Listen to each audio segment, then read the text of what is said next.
kun. Day degani bu kun degani. Month degani oy degani, year degani, yil degani, tomorrow ertaga, yesterday kecha, today bugun. Va qo'shimcha qo'shib qo'yamiz week. Hafta. Hafta kunlarini alohida bir kun tushuntiraman unga. Demak,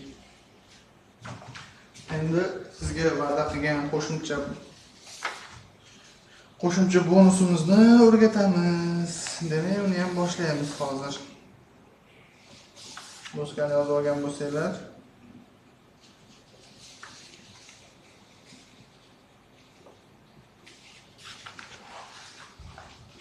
ko'pchiligingiz ingliz tilini endi nurdan o'rganyapsizlar. Bu o'rgatish kurslarini o'tishdan maqsad nima? Menda ham o'z bilimlarimni mustahkamlash. Nimaga? Chunki eng yaxshi o'rganish bu birovga o'rgatish degan. Agar sizda ba'zi ozgina bilim bo'lsa, uni boshqalar bilan ulashish kerak. Special number expressions.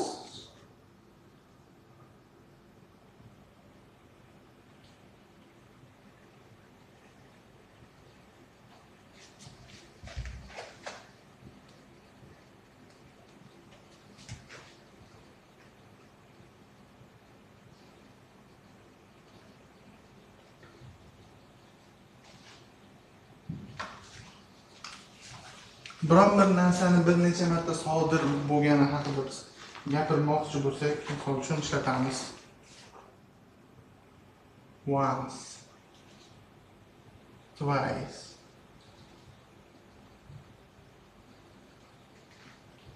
Bu masalan bir marta degan narsani anglatadi. Bu 2 marta. 2 marta degan narsani anglatadi.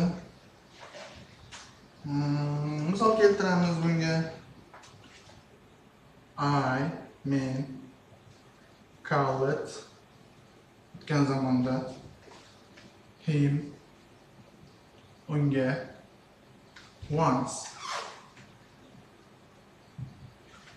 Men unga bir marta qo'ng'iroq qildim.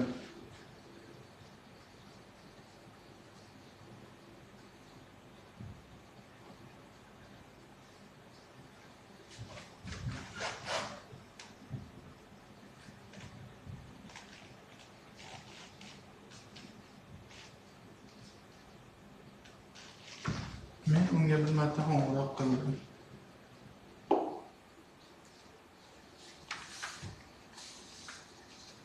Endi twice ga misol keltiramiz. She came twice this week.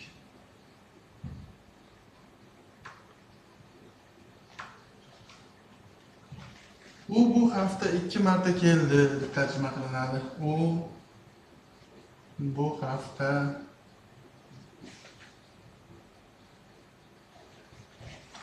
2 marta keldi. Endi 2dan ko'p va boshqa ko'proq martalarni nazarda tutmoqchi bo'lsak, biz mana bu iboradan foydalanamiz. Times bilan foydalanamiz. Misol uchun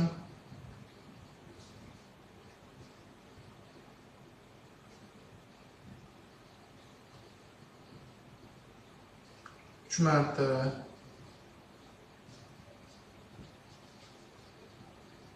4 marta,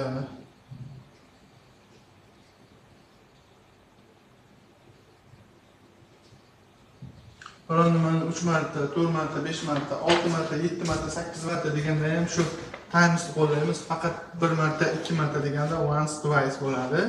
Qolganlarida times ishlatiladi. Demak, yana bitta qo'shimcha narsamiz bor. Bu ham sizlarga juda ham manfaatli bo'ladi. Buni tushunib tashlaymiz. Hamma tushunadi degan umiddaman.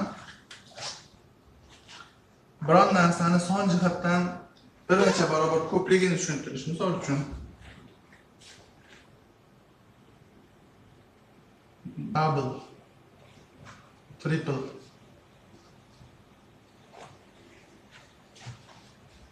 quadruple,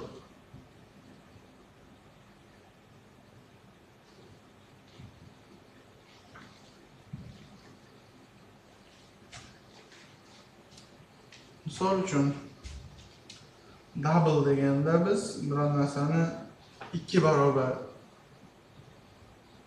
bu triple 3 barobar, bu 4 barobar ko'pligini bildiradi.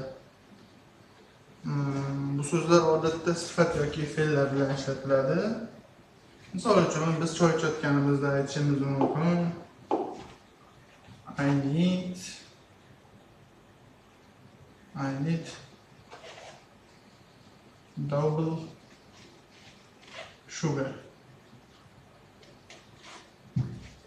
Menga 2 barobar shakar kerak, 2 barobar.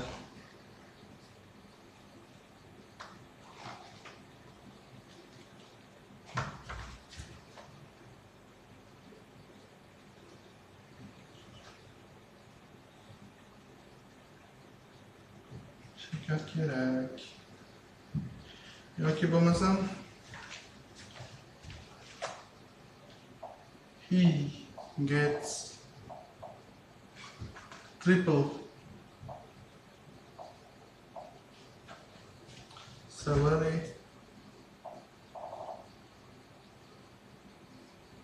on holidays.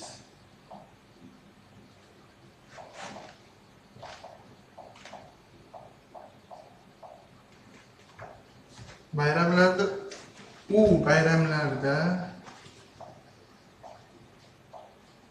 bayramlarda 3 barobar maosh oladi.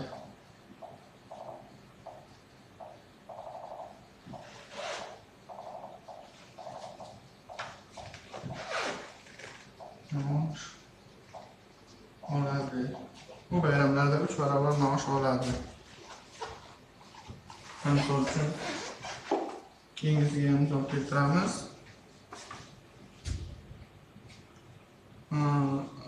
The price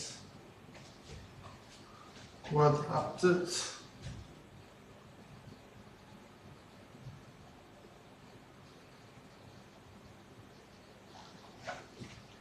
last year.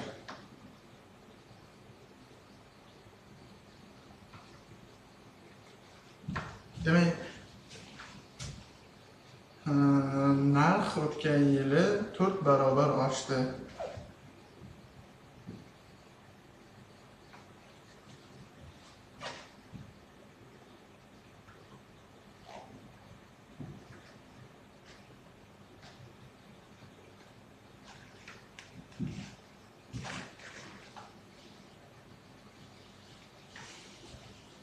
Yozib olamiz buni. Yozib olgan bo'lsanglar, o'chirib tashlaymizda. Hozir tushuntiradigan bitta qisqacha qoidalarni ko'rsataman. Holat ish takrorlansa, misol uchun ish takror bo'lsa va ko'payish bo'lsa,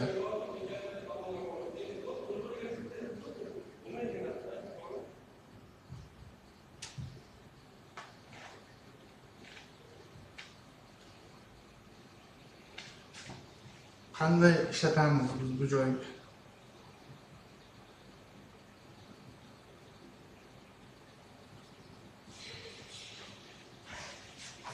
Qanday ishlatiladi?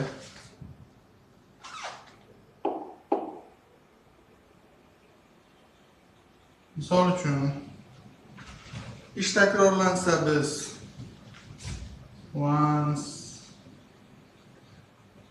twice, 3 times,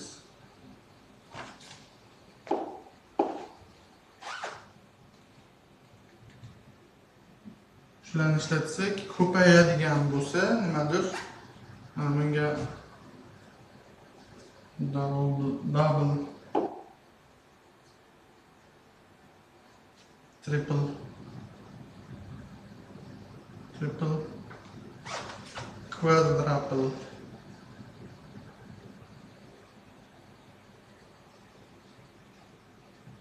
Bularni ishlatishda farqi shu. Ish takrorlansa biron marta, bir marta, 2 marta, 3 marta bundan foydalanamiz. Nimadir ko'paysa. Oyligim 2 martaga oshdi, 3 martaga oshdi, 4 martaga oshdi degan bo'lsa, biz bundan foydalanamiz. Va hozir real hayotdan misol keltiraman sizlarga. Bularni ishlatish bo'yicha. Misol uchun once a week, haftasiga bir marta.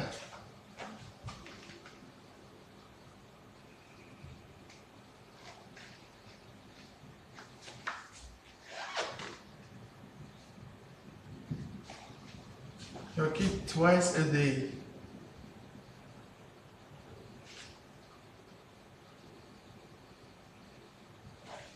Kuniga 2 marta.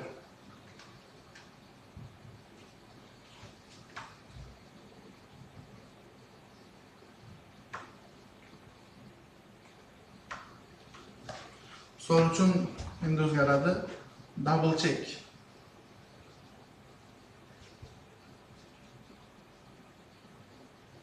İki marta tekshirish.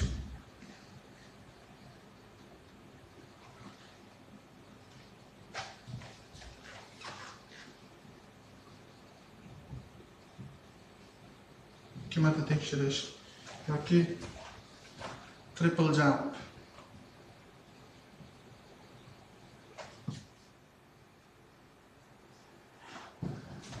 3 bosqichli sakrash.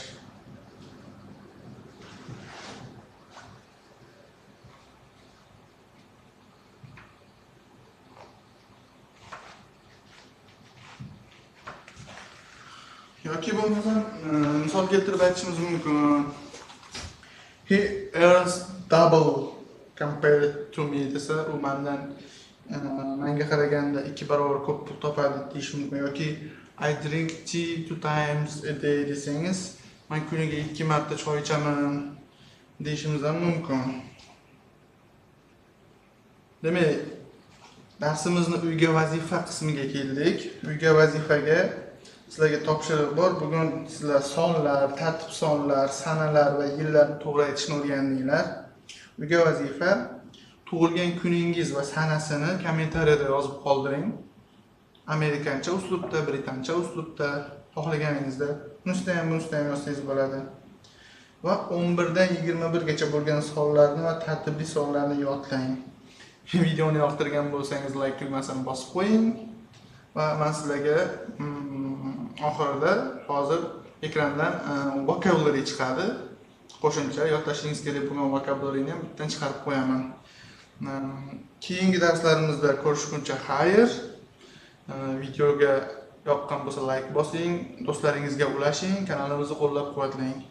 Shuning bilan bugungi darsimiz tamom.